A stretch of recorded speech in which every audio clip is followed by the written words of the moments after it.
Ang kwento ni Tomby. Ang kwentong ito ay hango sa totoong buhay. Mula ito sa isa nating tagapakinig. Karanasan ito ni Aling Estreng. Walang eksaktong taon. Probinsya ng Cebu. Ng mga panahong yon, mas marami pa ang nagtutubo ang puno sa paligid kumpara sa mga kabayan. Ilang metro ang distansya ng bawat isa. Minsan pa nga ay kilometro. Puro gubat, puro kakahuyan. Nang mga panahong to laganap ang balita tungkol sa mga elemento. May aswang, may engkanto, may kapre, at iba pang nilalang na nahanay rito. Sa parte naman ni Aling Estreng, magkaibigang aswang at kapre ang naging kalaban. Nasa kabilang sityo ang ina ni Aling Estreng. Araw-araw itong dinadalaw para kumustahin. Mag-isa na lamang din ito sa tahanan at tinaguyod ang sariling negosyo. Sa pagkakataong ito, ginabi kakahintay na maluto ang kakanin. Streng, malapit na ito. Kaunting hintay na lang. Kung gusto mo, pwede naman na dito na lang kayo matulog. Malaki naman itong bahay at ako lamang mag-isa. Wika ni Nanay Cecil, ina ni Estreng. Uuwi na lang po kami, Nay. Hindi kasi sanay itong si Robert na matulog sa ibang bahay. Alam niyo naman po yun. Tugon ni Estreng. Ang inaalala ko lang naman, ginabi na kayo. Kayo lang ang maglalakad tapos dadaan pa doon sa kawayanan. Alam mo naman na marami nang nangyari sa bahaging yon. Nay, gagabayan po kami ng Diyos. Manghihiram na lang po ako ng itak para kung sakaling may magloko. Di syempre lalabang kami. Wika ni Estreng. Pagkatapos may balot ng kakanin, nagpaalam na ito sa ina. Bitbit ang sulo. Hawak ang supot sa kabila at ang kamay ng 5 anyos na anak. Tahimik na binaybay ang daan habang nagdarasal sa isipan. Panaylingon sa tuwing may kakaluskos. Sa puntong ito, samot-saring kababalaghan ang naiisip. Yung mga nababalita sa lugar, kagaya ng pinaglalaroan ng engkanto, biktima ng aswang at iba pa. Nang mga unang sandali, wala namang nangyari. May nakakasalubong nakakilala sa daan kaya't nababawasan ang pangamba. Nang pababa na ng burol, kung saan sa baba nito ay ang kawayanan, biglang napundi ang sulo. Walang dalang posporo kaya't bumalik ng daan para makisindi sa kalapit na bahay.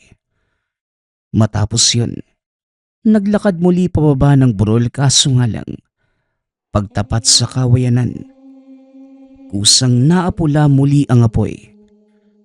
Nagtataka si Estreng dahil wala namang hangin na mga oras na yun.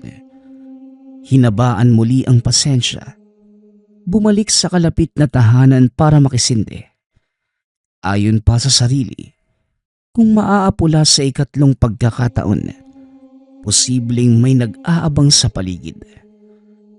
Nang bumaba na ganun pa rin ang nangyari, na para bang may naglamutak sa sulo para mamatay ang apoy. Gayunpaman, walang salita ang ale. Bumalik muli para makisindi. Sa ikatlong pagkakataon, nagtataka ang kakilala dahil ilang ulit na ito. Dito na pinagtapat ang katotohanan. Sinamahan sila pababa ng burol. Nakahinga dahil hindi na napundi ang apoy.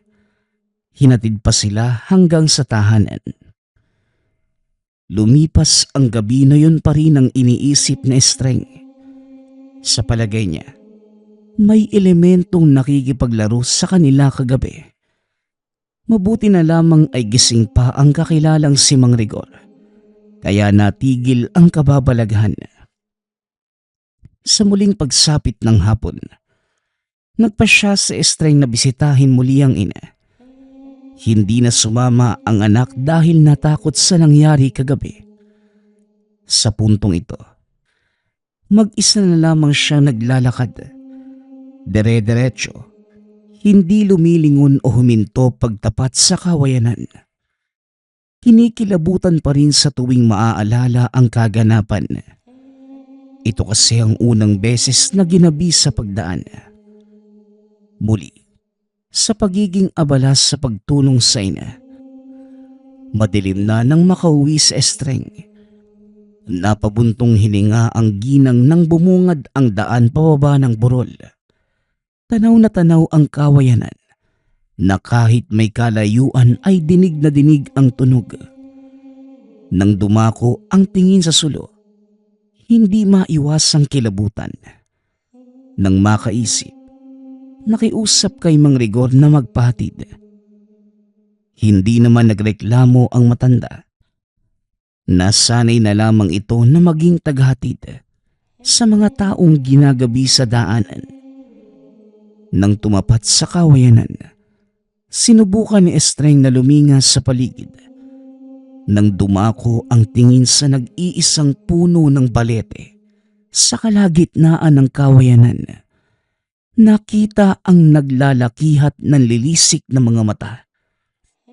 Saglit lamang ito, nag-iwas kagad ng tingin. Matapos yun, may nararamdaman na ito na parang may nakasunod. Alam niyang nasa likuran si Mang Rigor dahil hinahayaan siya nitong mauna. Ngunit nangingibabaw ang ingay ng yabag mula sa kung sino. Mabigat na parang yayanigin ang buong lupa. Tahimik na nilalabanan ang takot hanggang sa nakarating ng tahanan. Kinaumagahan, nakasalubong si Mang Rigor. Nagpapastol ng kalabaw malapit sa bahay. Lumapit ito para magkwento sa karanasang kagabi. Nung umuwi ito matapos ihatid sa Estreng. Pambihira, may nadaanan akong tao doon sa kawayanan. Nakaupo sa madilim na bahagi. Tinawag ko sa pagkakalang kakilala. Pero nang lumampas na, bigla pa namang may sumakal sa akin. Hindi ko alam kung sino kasi sa likuran nakapwesto. Pagkalingon ko naman, wala akong nakita. Natigil din ang pananakit. Wika ni Mang Rigor. Ipinakita pa na matanda ang leeg na may bakas ng pagkakasakal. Namumula pa ito. Kagad namang nagbungkahi sa Estreng na ipatingin sa albularyo. Sinamahan para masigurado. Si Mang Dindo ang nilapitan. Kagad sinuri ang kalagayan sa pamamagitan ng pagtatawas. Dito natukoy na dalawang nilalang ang nasa likod nito. Isang kapre at isang aswang. Pati ang albularyo ay naguguluhan. Kung paanong dalawa, gayong isa lamang ang gumawa ng pananakal. Sigurado ko na aswang yung lalaki. Sigurado din ako na may kapre doon sa kawayanan. Ang basehan ng pagtatawas ay ang galos sa tinamo sa pananakal. Lumabas ang dalawang imahe. Isang kapre at isang aswang. Sa paanong paraan nagkasundo ang mga ito? Wika ni Mang Dindo. Baka naman kalahating kapre, kalahating aswang. Meron po bang ganun, Manong? Tanong ni Estreng. Posible. Pero base sa resulta ng tawas, hindi ito kalahati. Magkaibang nilalang ang mga yon. Hayaan ninyo. Sasadya ko sa lugar para mag-imbestiga. Sa ngayon, huwag ka munang magpapagabi sa kawayanan, Rigor. Hindi natin alam kung babalikan ka ng mga yon. Wika ni Mang Dindo. Pagtango na lamang ang naisagot ng dalawa. Dahil sa babala nito, umaga na dumadayo sa kabilang sitio sa Estreng. Pagsapit naman ng hapon, uuwi para hindi na abutan ng gabi. Sa pagkakataong ito, tinulungan ang ina sa paglalako ng kakanin. Dumiretso sila sa lungsod para doon ibenta. Sa kabutihang palad, naubos namang kagad. Upang madagdagan ng kita, nakilako sa produkto ng kumare. Iniwan sa tabi ang anak na si Robert. Nakisiksik sa mga tao sa sabungan para mag-alok ng kakanin. Nasipat ang bata na may kinakausap na lalaki. Hindi na siya nag-abalang manita dahil wala namang masama. Nagkakatuwaan pa ang mga ito habang nagsasalo ng biskwit. Nang maubos ang mga paninda, lumapit sa Estreng sa anak at umuwi na sila. Hindi pa naman uso ang transportasyon kaya't matyagang naglalakad. Sa daanan, bukang bibig ng paslit ang tungkol sa lalaki kanina. Pinupuri ang kabaitan dahil binilhan ng pagkain at inumin. Nagbigay pa ng barya. Nang tanungin kung ano ang pangalan, walang naisagot ang bata. Hindi nagpakilala ang lalaki. Dahil sa daldalan, hindi napansin ng mag-ina na tumapat na sila sa kawayanan. Napagtanto lamang nang tumunog ang mga ito matapos hampasin ng hangin. Dumiretso ang mga mata ni Aling Estreng sa puno ng balete. Panay kurap dahil mula roon, natanaw ang anak na si Robert. Nakaupo sa sanga, walang ekspresyon na nakatitig sa kanya. Kabadong niyuko ang anak. Nagtataka itong nakatingin at nang balikan ng puno, wala na ang nakita. Dali-daling hinila ang anak papalayo. Subalit laking gulat ng pagdating sa unahan. Nasa tuktok ng burol kung saan ang baba ay kawayanan. Napakapit na rin ang anak. Napahugot ng hininga sa Estreng, sabay tanda ng krus. Sinimulan nilang maglakad pababa ngunit habang tumatagal, unti-unting nakakaramdam ng bigat sa dibdib. Pati ang paghinga ay unti-unting humihirap.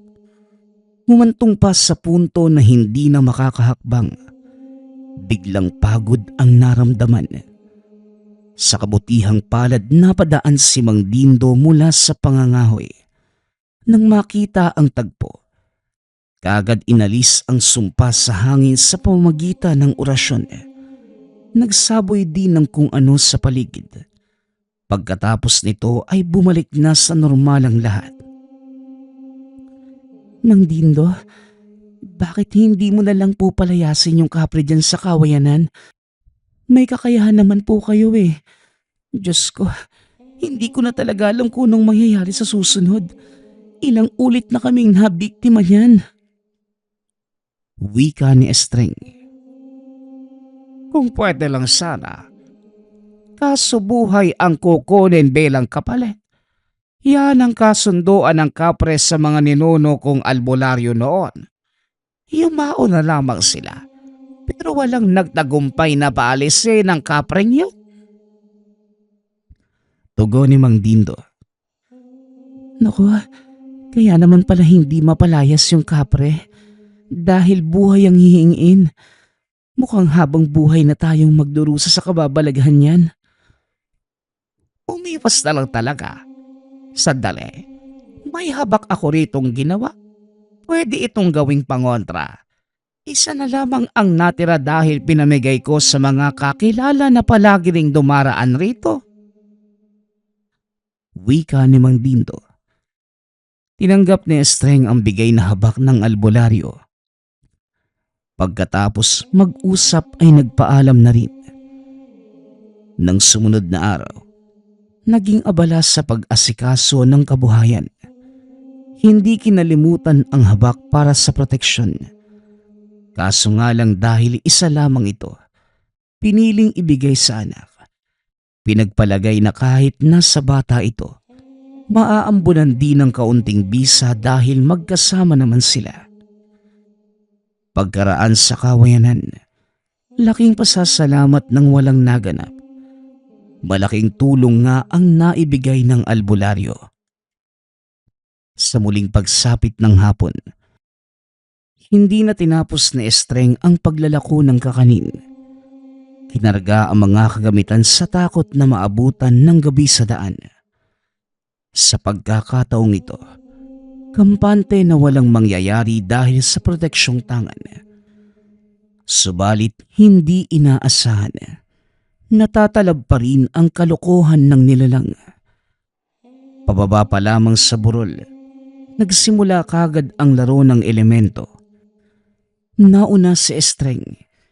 Dahan-dahan ang hakbang para hindi madulas. Nagsasalita pa ito ngunit nang lingunin ng anak dahil walang sumasagot. Laking gulat nang wala na ito. Sinilip ang bawat nagyayabungang halaman sa pag-aakalang nagtatago. Ngunit hindi. Halos mapaus na sa kakasigaw. Kakatawag subalit walang sumasagot. Ilang sandali pa, nadinig ang boses ng anak sa paanan ng burol. Nakita itong nakatayo. Kumakaway sa kanya. Nagmamadali ito sa pagbaba ngunit pagkarating doon, bumalik lamang sa itaas ng burol.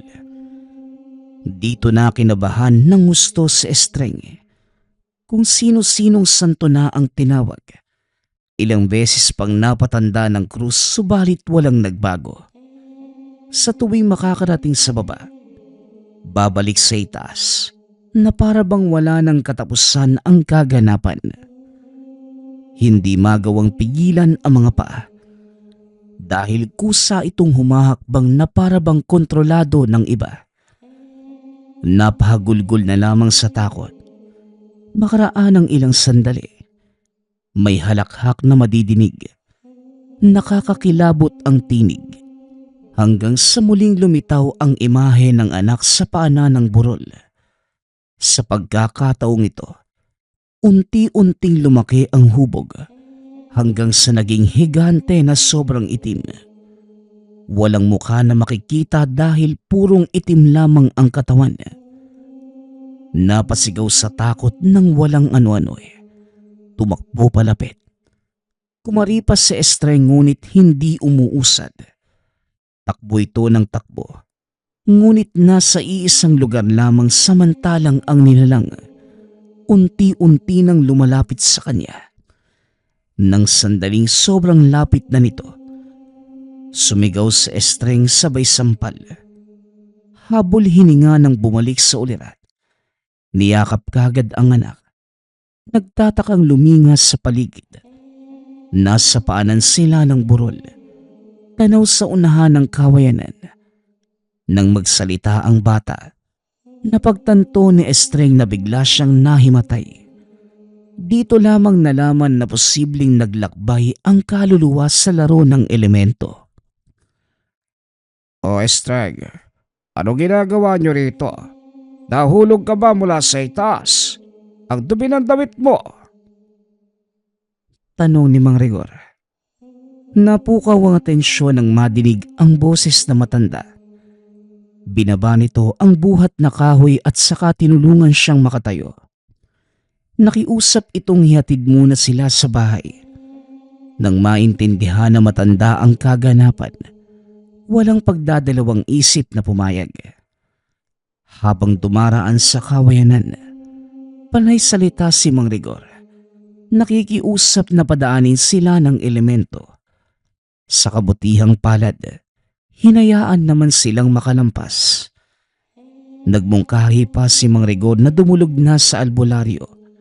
Maging ito ay kinakabahan para kay Estreng dahil ilang beses nang nabiktima ng elemento. Nang magpasuri si Mang Dindo na mismo ang nagsuwestyon na ibang pamamaraan ang gagamitin.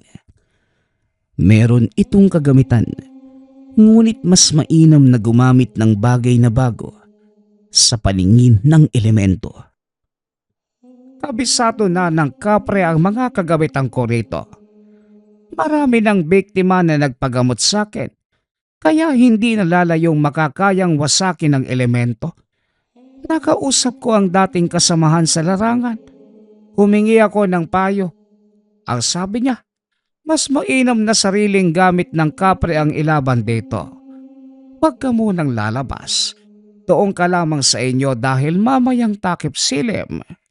Pupuslit ako sa kawayanan para kumuha ng gamit.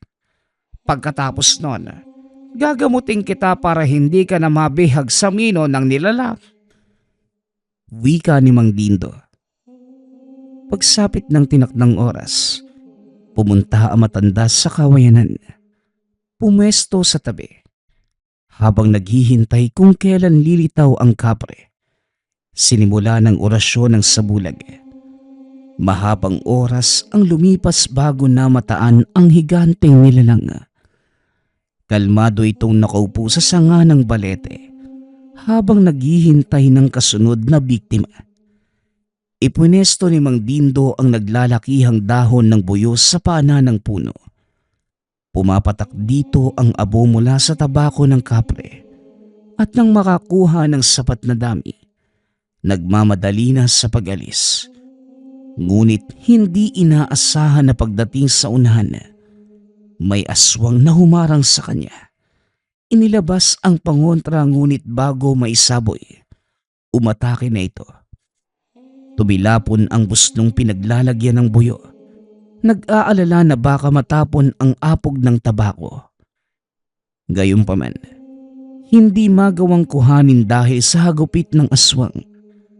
Sumugod ng sumugod, kalmot ng kalmot. Nang mahugot ang itak ay dito lamang dumistansya. Bumangon si Mang Dindo, kinapa ang balikat na nagtamo ng galos. Ikaw siguro ang kaibigan ng kapre. Ano? Ano ba kayo? Magkaibigan? Kapatid? Kaanak? Nagtutulungan pa kayo sa pambibiktima sa lugar na ito? Sumugod ka sa akin. Gusto mo yatang mauna kesa sa kaibigan mo, ano? Dali na, umatake ka ulit. Paghamon ng albularyo, pumalag ang aswang. Walang pakundangan na sumugod. Nagpaula ng kalmot. Kung ano-anong atake ang ginawa. Naglalaho tapos lilitaw mula sa likod sabay atake. Hindi sasapat ang hataw ng itak kung ito lamang ang ilalaban ni Mang Dindo. Kaya't sinabayan niya ng orasyon ang bawat kilos. Kampante ito dahil mababang uri lamang ito ng aswang. Sinimplihan ang pag-atake. Subalit direktang tagos ang resulta. Ginilita ng leeg. Nagagawa pang kumilos ngunit sa huli, tuluyan ng humandusay. Tinapos ng albularyo sa pamamagitan ng pagpugot. Mula sa kawayanan, madidinig ang malakas na tunog. Wala namang hangin ngunit nakakabingi ang ingay ng mga kawayan. Natanaw niya ang kapre. Masama ang titig sa matanda. Gayunpaman, hindi alintana. Binalingan ang nagkakalat na gamit sabay alis sa lugar. Kinabukasan, binalikan ng bahagi kung saan bumagsak ang aswang. Dugo na lamang ang matatagpuan. Sa palagay ni Mang Dindo, kinuha ito ng kasama ngunit hindi kinababahala dahil yon ang tipo ng aswang na hindi babalik ng buhay kahit ano pang gawin ng kauri. Ang magagawa na lamang, ilibing at pagluksaan. Mang Dindo, nandito po pala kayo? Anong ginagawa niyo ang ganito kaaga? Wika ni Estreng. Kakalabas lamang ng kakawayan matapos makabitbit ng panggatong. Ang tigas ng ulo mo. Ang sabi ko ay huwag ka munang lumabas ng tahanan. Pero nakuha mo pang manghahoy. Wika ni Mang Dindo. Pasensya na po. Wala na kasing panggatong sa bahay tapos hindi kami makakaluto. Iniwasan ko namang mapadaan sa kawayanan. Sandali, bakit parang nangangamoy patay rito? Tugon ni Estreng. Nilingan nito ang paligid. May makikitang bakas ng dugo sa mabatong lupain. Hindi siya nakapagtanong dahil si Mang Dindo ang kusang nagtapat. Ikwinento na matanda ang nangyari kagabi. Habang pumuslit ng apog mula sa tabako ng kapre, hindi makapaniwala ang Ales sa kaganapan. Subalit laking pasasalamat dahil nabawasan ang banta sa paligid. Ang kapre na lamang ang natitira. Matapos maasikaso ang gawaing bahay, nagpunta sa tahanan ng albularyo para magpagamot. Sa pagkakataong ito, pati ang anak ay sinama dahil minsan na rin itong nabiktima ng kapre. Isang bagay lamang ang nakita sa mesa ng albularyo. Ito ay ang apog na nakabalot sa dahon ng buyo. Bilang preparasyon, ritual muna ang sinagawa ni Mang Dindo. Pinagtibay ang orasyon na nilapat sa apog upang gawin itong mas mabisang gamot laban sa mismong may-ari. Pagkatapos ng mahaba-habang pagsambit, tinawag si Estreng upang simulan ang aktwal na gamutan. Sinabuyan ng apog ang dahon ng buyo. Mahinang hinampas-hampas sa iba't ibang bahagi ng katawan ng pasyente habang nagsasambit ng orasyon. Paulit-ulit na tinandaan ng krus ang ulo gamit ang apog. Sa kalagitnaan, naramdaman ni Estreng ang nagtatalong enerhiya sa kaloob-looban. Unti-unting namanhid ang katawan na para bang lilisanin ng kaluluwa ang katawang lupa. Naipikit na lamang ang mga mata. Nakatungo ang ulo. Walang lakas na iniaangat. Sa muling paghampas ng buyo, naging malinaw ang imaheng nakikita. Mukha ng kapre na dahan-dahang lumalabo. Kumakapit ito sa kanya. Ayaw bumitaw kahit hinahagupit ng orasyon ni Mang Dindo. Sumisigaw ito. Sinubukan pang manlaban ngunit hindi hinayaan ng albularyo. Nang isaboy ang natitirang apog, dito tuluyang napigtas ang sumpa ng kapre. Dito nakaramdam ng kaginhawaan si Estreng na para bang nilinis ang katawan at kaluluwa. Habang si Mang Dindo naman ang nakapansin ng kakaiba. Namamanhid ang mga kamay. May bakas ng paso sa braso na parang ninudngod ang nakasinding tabako. Gayunpaman, hindi na ito alintana. Pinagpalagay na baka epekto lamang ng ginawa.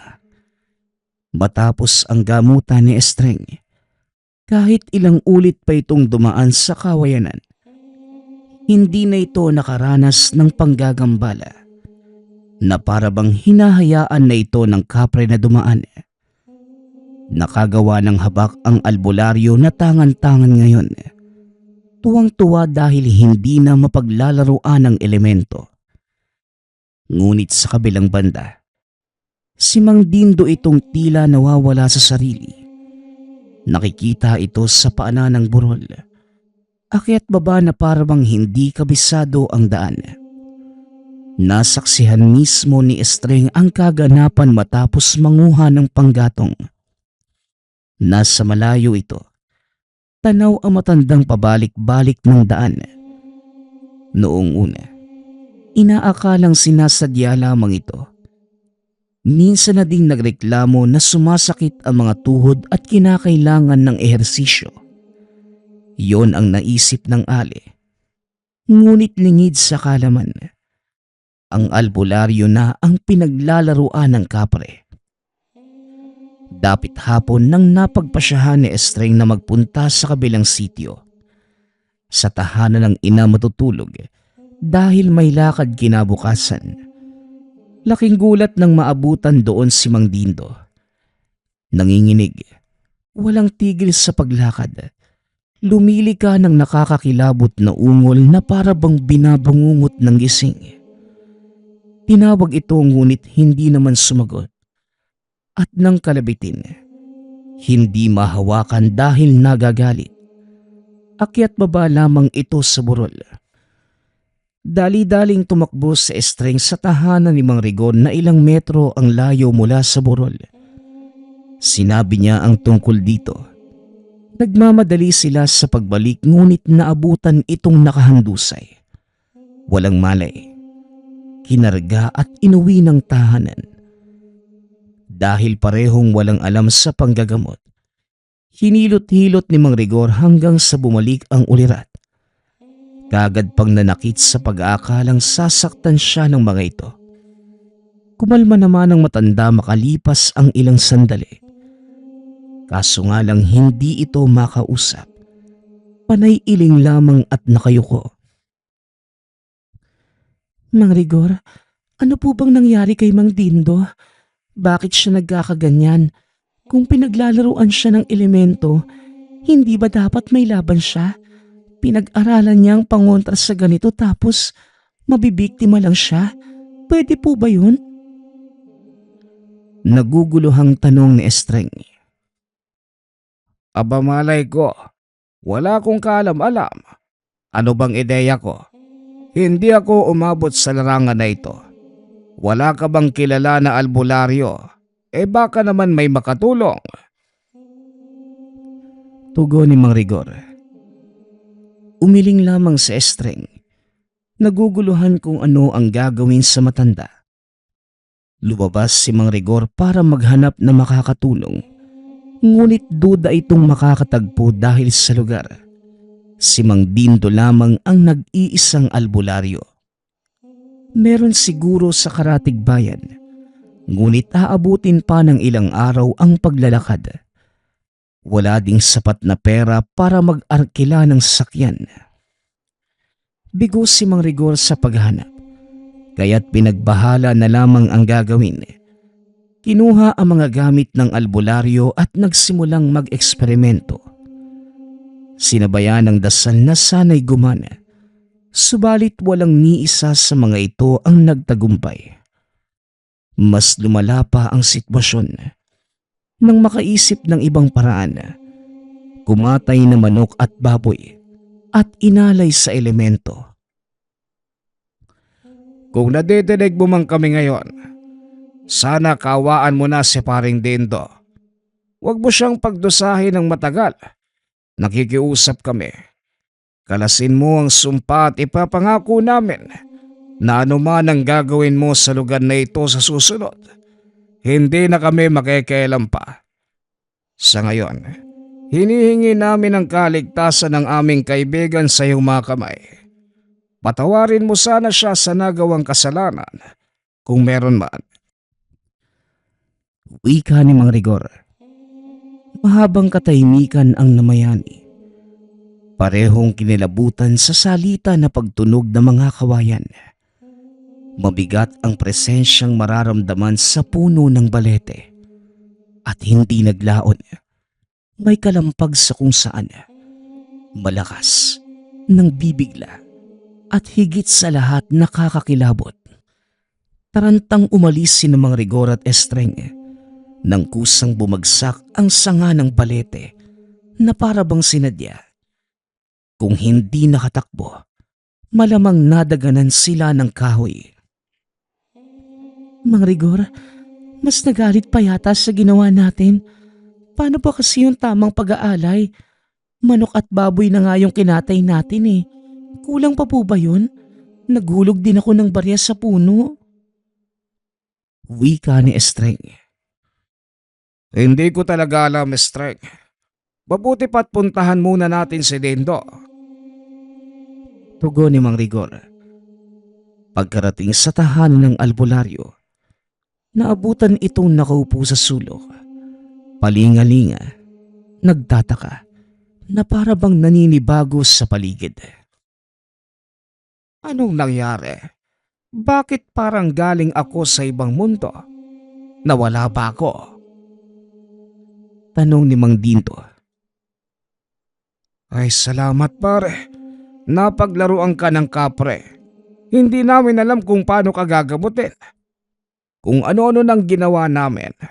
Pero walang nangyari. Ayon, nag-alay kami ng manok at baboy.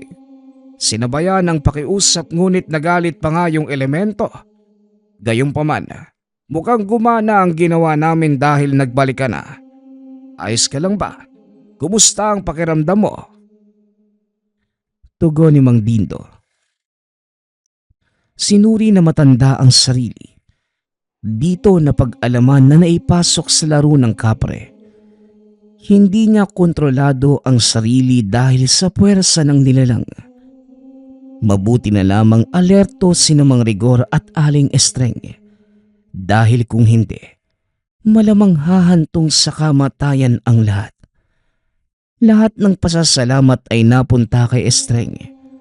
Kung hindi niya pinansin si Mang Dindo doon sa burol, malamang doon magtatapos ang buhay ng albularyo.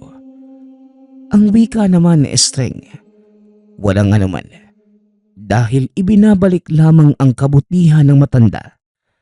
Ginawa nito ang lahat para maisalba ang buhay niya at ng bata noong oras na sila ang biktima. Maging si Mang Dindo, napapabuntong hininga sa tuwing matatanaw ang kawayanan. Ano man ang gawin ng mga tao laban sa elemento, ordinaryo o nasa larangan, walang laban sa kapre. Magagawa namang kontrahin, putulin ang sumpa, ngunit hindi ang pagpapalis. Na para bang lumad ito doon, na kahit ang pinakamakapangyarihang orasyon, hindi tatalab sa pagtaboy. Ang sa kanila lamang, mag-ingat, makiusap sa elemento sa tuwing daraan, nang sa gayon, hindi kayo mapaglaruan. Ang susunod nating kwento ay mula sa isa nating tagapakinig. Karanasan ito ni Gino. Walang eksaktong taon. Probinsya ng Iloilo. Mayabang na binata itong si Gino. Laking bulas at maangas. Kaya lahat ng tao sa lugar ay takot sa kanya. Maghapon itong nakabantay sa tindahan ni Aling Rosing. Marami itong kasamang tambay sa tindahan. Halos lahat ng mga taga-baryo na walang ginagawa ay naririto. Mga bata, paalala lang ha. Delikado ang panahon ngayon. Sunod-sunod na yung patayan sa lugar natin. Kaya hanggang 7:00 na lang ng gabi bukas ang tindahan ko. Mahirap na. Wika ni Aling Rosing. Sige lang po, Aling Rosing. Wala pong problema. Nako, kahit ako natatakot eh. Wika ni Gino. Naku, nung si Gino, ang sabihin mo, duwag ka lang talaga. Wika naman ng isa sa mga tambay na si Premo. Sabay-sabay silang nagtawanan. Sumimangot si Gino at nagsalita. Kaya napatahimik ang lahat. Panay ang paghamon ni Gino sa kung sino ang lalaban sa kanya. Oh, bakit parang napatahimik kayo? Kanina lang ang lakas niyong makatawa. Ay nako, kung sinong sigaw o mamamatay tao sa lugar, kahit anong nilalang pa yan o aswang, wala yang sinabi sa akin. Kaya ko yang ihambalos pag nakasalubong ko sa daan. Pagmamayabang na wika ni Gino. Ay nako, huwag kang ganyan, Gino. Hindi mo kilala ang mga tao sa paligid mo. Pwede namang mas malakas ka sa inaakala mo sa ngayon. Pero baka mamaya, bigla na lang yan mawala. Muling wika ng tindera. Naku, Aling Rosing, parang hindi nyo naman ako kilala. Wala akong kinatatakutan. Pag ako nakasalubong ng aswang, yayariin ko talaga. Ipapakita ko sa inyo kung paano manghambalos ng demonyo. Tugon ni Gino. Sa dami ng tao sa tambayan, hindi na malaya ng binata na may nabati siyang atensyon ng nilalang. Mag-aalas 9 ng gabi ng araw ding yun, binabagtas ng binata ang daan pauwi sa tahanan. Galing ito sa bahay ng kaibigan at nakipag-inuman. Habang binabagtas ang kahabaan ng palayan, meron itong nakita sa dulo ng lugar. Tao ang itsura, ngunit nakatuwad. Maitim at puno ng balahibo ang katawan. Aba, o ikaw, padaanin mo nga ako na maayos. Pag ako hindi nakapagtimpi sa'yo, babalatan kita ng buhay. At diyan ka pa talaga umarag. Wika ni Gino. Humarang. Sino? Di ba matapang ka? Sige binata, subukan natin yung tapang mo. Maglaro tayo. Kung makakalampas ka sa palayang to at makakaabot ka doon hanggang dulo, bubuhayin kita.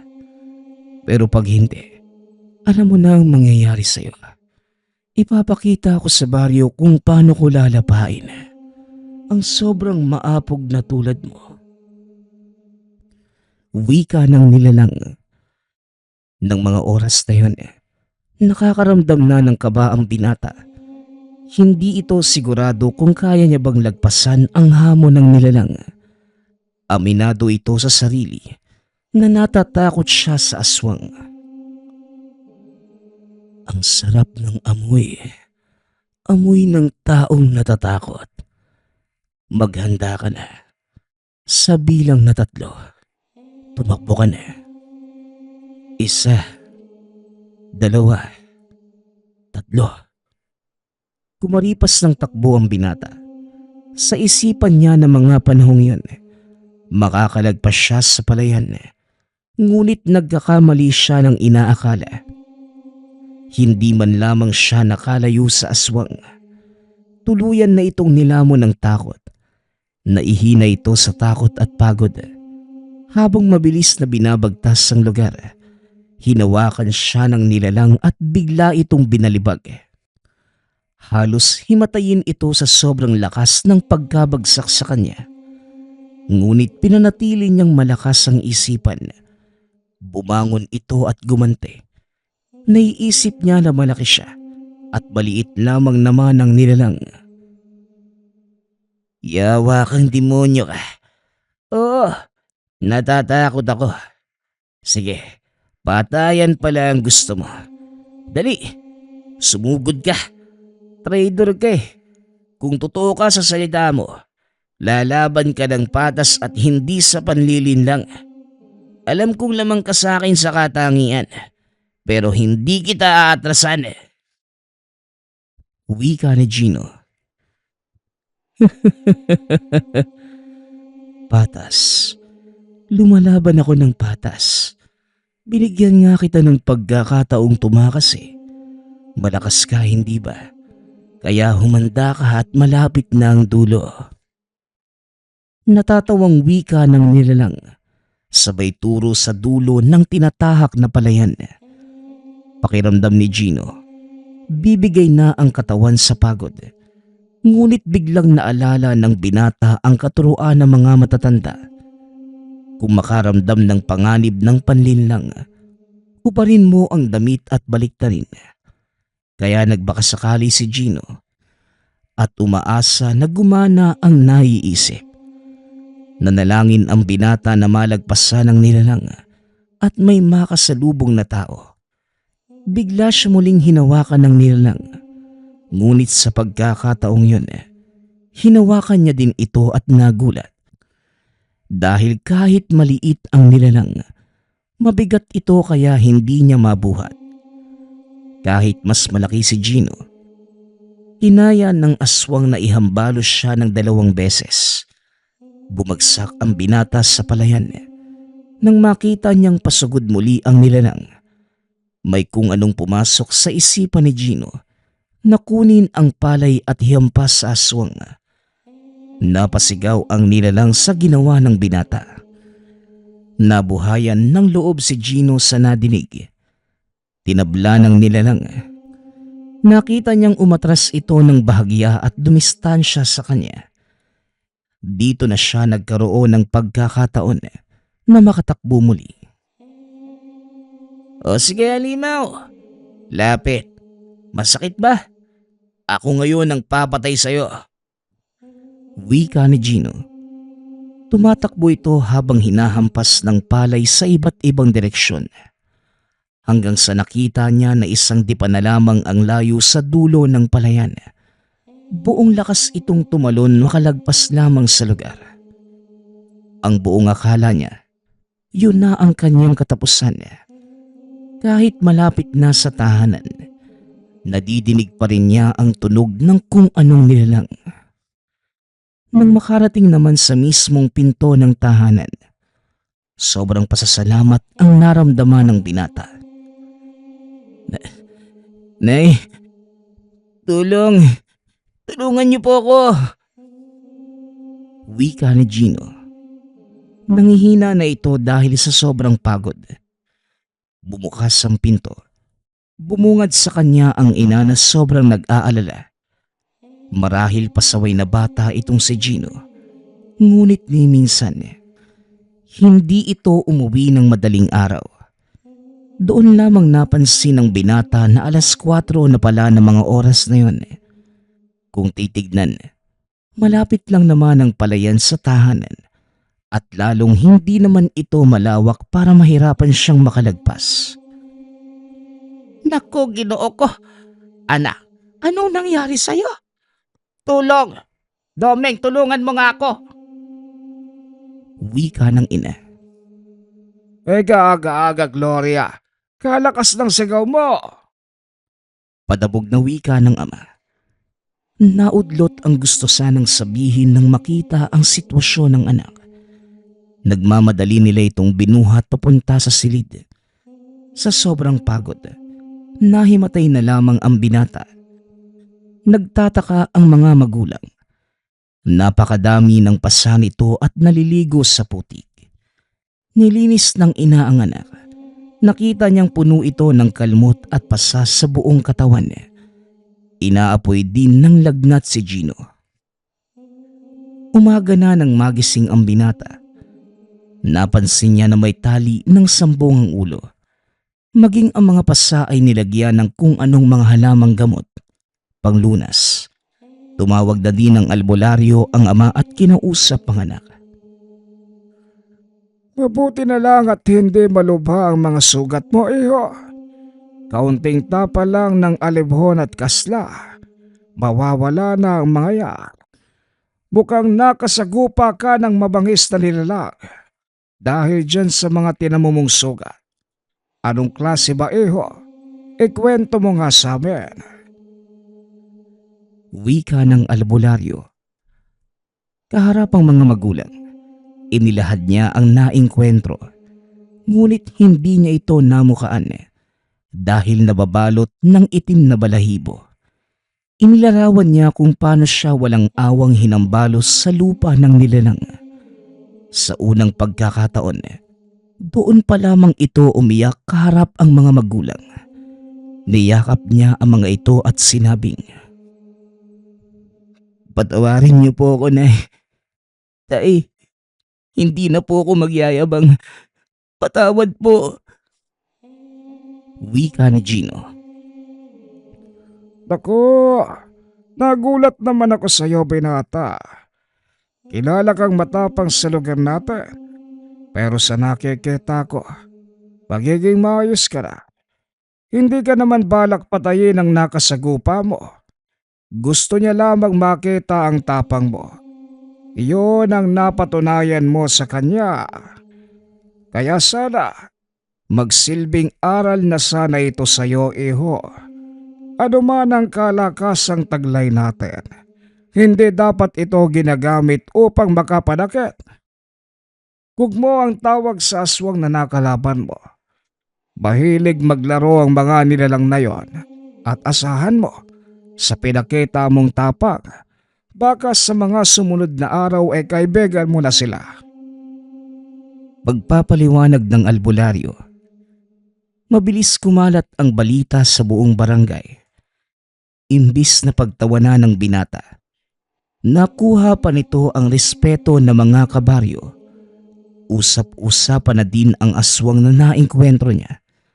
Dahil sa nangyari, minabuti ng kapitan ng barangay na palagyan ng tanod doon sa lugar kung saan nakita ni Gino ang nilalang.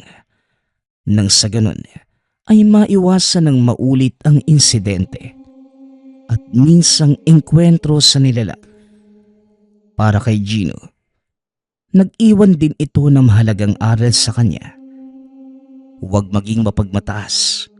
Kahit ano pa ang meron ka, palagi mong tatandaan na wag kang magiging mayabang at palaging darating ang oras na may magtuturo sa'yo ng leksyon. Nagpapasalamat nga pala ako sa lahat ng sumusuporta sa ating channel. Nawa ay patuloy niyong suportahan at pakinggan ang ating mga kwento. Hanggang sa muling pakikinig. Paalam.